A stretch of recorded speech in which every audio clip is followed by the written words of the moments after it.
Tajuk yang akan kita bincangkan adalah berkaitan Persekutuan Tanah Melayu 1948. Di penghujung tajuk ini, kita akan dapat mengetahui faktor-faktor pembentukan Persekutuan Tanah Melayu, tuntutan orang Melayu, langkah-langkah pembentukan Persekutuan Tanah Melayu, Perlembagaan Rakyat dan Perjanjian Persekutuan Tanah Melayu. Persekutuan Tanah Melayu telah dibentuk pada 1 Februari 1948 untuk menggantikan Malayan Union. Persekutuan ini terbentuk hasil desakan orang Melayu supaya British mempertimbangkan pendapat dan kehendak mereka dalam perubahan politik di Tanah Melayu. Pembentukan persekutuan menunjukkan kejayaan orang tempatan menentang penjajah British. Untuk pengetahuan anda, terdapat faktor yang menyebabkan pembentukan Persekutuan Tanah Melayu. Harap anda semua mencatat isi-isi penting tajuk ini untuk kita buat latihan esei kemudian nanti.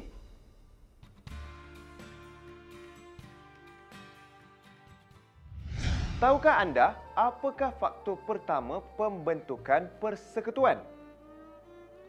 Persekutuan Tanah Melayu terbentuk hasil ketegasan orang Melayu membantah Malayan Union. Raja dan rakyat bersatu padu menentang Malayan Union. Mereka mendesak British menghidupkan semula Dasar Perlindungan. Penentangan orang Melayu dipimpin oleh Datuk On Jaafar. Walaupun sikap politik Melayu yang sederhana menyebabkan British menerima kehendak orang Melayu supaya Malayan Union digantikan dengan Persekutuan Tanah Melayu, pendekatan orang Melayu menentang Malayan Union adalah tanpa menggunakan kekerasan. Sokongan daripada pegawai British yang sedang berkhidmat di Tanah Melayu juga menyebabkan pembentukan persekutuan. Mereka membantu orang tempatan menggantikan Malayan Union. Antaranya ialah Sir Malcolm MacDonald, Sir Edward Jan dan L.D. Gammons. Persekutuan Tanah Melayu juga dibentuk disebabkan oleh sokongan daripada bekas pegawai British yang pernah berkhidmat di Tanah Melayu. Mereka menolak dasar menakluk Tanah Melayu. Antaranya ialah Sir Frank Swettenham, Sir R.O. Winstead, Sir George Maxwell dan Sir Cecil Clementi. Piagam Atlantik 1945 yang dikeluarkan oleh Pertubuhan Bangsa-Bangsa Bersatu (PBB) turut menyumbang ke arah pembentukan Persekutuan Tanah Melayu. Apa isi kandungan Piagam Atlantik ini? Menurut piagam ini, PBB tidak menggalakkan penjajahan bentuk baru dengan negara kolonial, memberi latihan kerajaan sendiri atau kemerdekaan kepada penduduk tempatan. Bagaimana? Masih fokus pada tajuk perbincangan kita?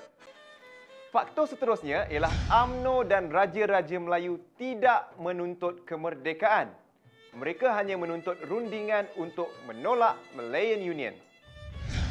British bimbang orang Melayu akan dipengaruhi oleh gerakan politik Indonesia yang dikuasai oleh golongan radikal seperti PKMM, API, AWAS dan Batas. Di samping itu, Persekutuan Tanah Melayu dibentuk kerana semangat perpaduan orang Melayu daripada semua golongan. Pemimpin dan rakyat bersatu menentang penjajahan baru melalui Malayan Union. Baiklah, kita teruskan perbincangan berkaitan tajuk ini. Beberapa langkah telah diambil bagi menjayakan pembentukan Persekutuan Tanah Melayu 1948. Antaranya ialah penubuhan jawatan kuasa eksekutif. Jawatan kuasa ini terdiri daripada 12 orang ahli seperti pegawai kanan British, pemimpin UMNO dan wakil Raja-Raja Melayu. Mesyuarat telah diadakan di King's House, Kuala Lumpur. Sebelum Persekutuan Tanah Melayu dibentuk, orang Melayu telah membuat 5 tuntutan terhadap British. Tuntutan ini muncul selepas mesyuarat jawatan kuasa eksekutif. Apa tuntutan tersebut ya? Untuk pengetahuan anda, tuntutan tersebut ialah Raja-Raja Melayu dan UMNO menolak semua prinsip dan struktur Malayan Union.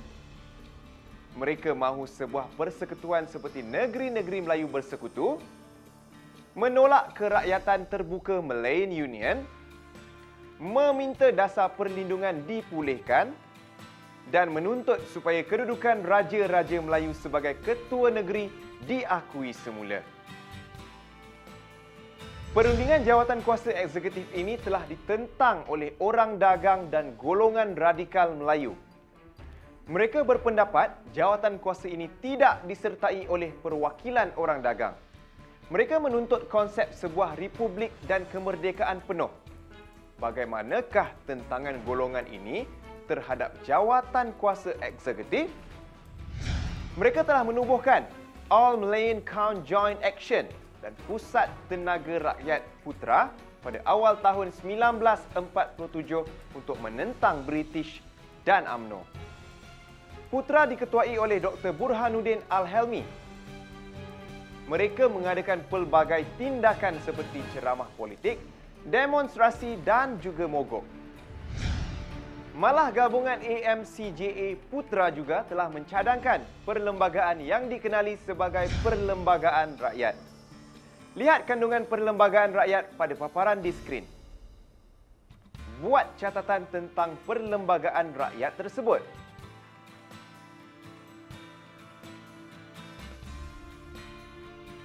Kesannya, British telah menubuhkan jawatan kuasa perunding untuk mendapatkan pandangan golongan ini dalam menyediakan Perjanjian Persekutuan Tanah Melayu 1948. Akhirnya, Persekutuan Tanah Melayu telah ditandatangani pada 21 Januari 1948 antara Raja-Raja Melayu dengan British di King's House. Dengan perjanjian ini, Persekutuan Tanah Melayu telah ditubuhkan dengan rasminya pada 1 Februari 1948. Untuk mengukuhkan lagi pengetahuan kita tentang tajuk ini, elok rasanya kita bincangkan bagaimana sistem pentadbiran Persekutuan Tanah Melayu berfungsi. Berdasarkan rajah yang dipaparkan pada skrin, perkongsian kuasa telah dilakukan antara Majlis Raja-Raja dengan Pesuruhjaya Tinggi pada peringkat pusat. Pentadbiran di peringkat pusat dibantu oleh Majlis Eksekutif Persekutuan dan Majlis Perundangan Persekutuan.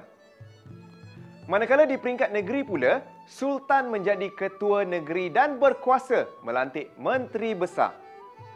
Perjanjian Persekutuan Tanah Melayu 1948 telah mengasaskan pembahagian kuasa dan membentuk senarai persekutuan dan senarai negeri.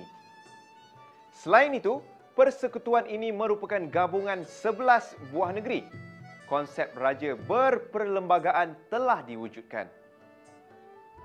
Kesan perjanjian ini dapat menjelaskan beberapa perkara yang menjadi persoalan pelbagai pihak sebelum ini.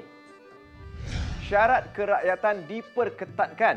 Prinsip kerakyatan jus soli adalah untuk rakyat Raja Melayu bagi negeri Melayu dan rakyat British bagi negeri-negeri selat, iaitu Melaka dan Pulau Pinang.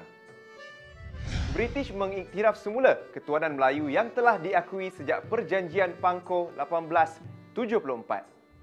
Raja Melayu dikekalkan kuasanya dalam pemerintahan. Setiap negeri mengadakan perjanjian dan perlembagaan bertulis dengan British. Perlembagaan ini dikenali sebagai Undang-Undang Tubuh Negeri.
Nampaknya, perbincangan kita merangkumi keseluruhan tajuk yang berkaitan Persekutuan Tanah Melayu.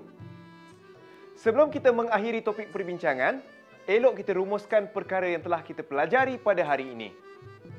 Melalui sesi pembelajaran tadi, kita dapat memahami dan mengetahui tentang faktor-faktor pembentukan Persekutuan Tanah Melayu, tuntutan orang Melayu, langkah-langkah pembentukan Persekutuan Tanah Melayu, perlembagaan rakyat, perjanjian Persekutuan Tanah Melayu. Iktibar yang kita dapati daripada perbincangan ini mengajak kita, warga negara Malaysia, erti perpaduan dalam sebuah perjuangan. Hingga berjumpa lagi.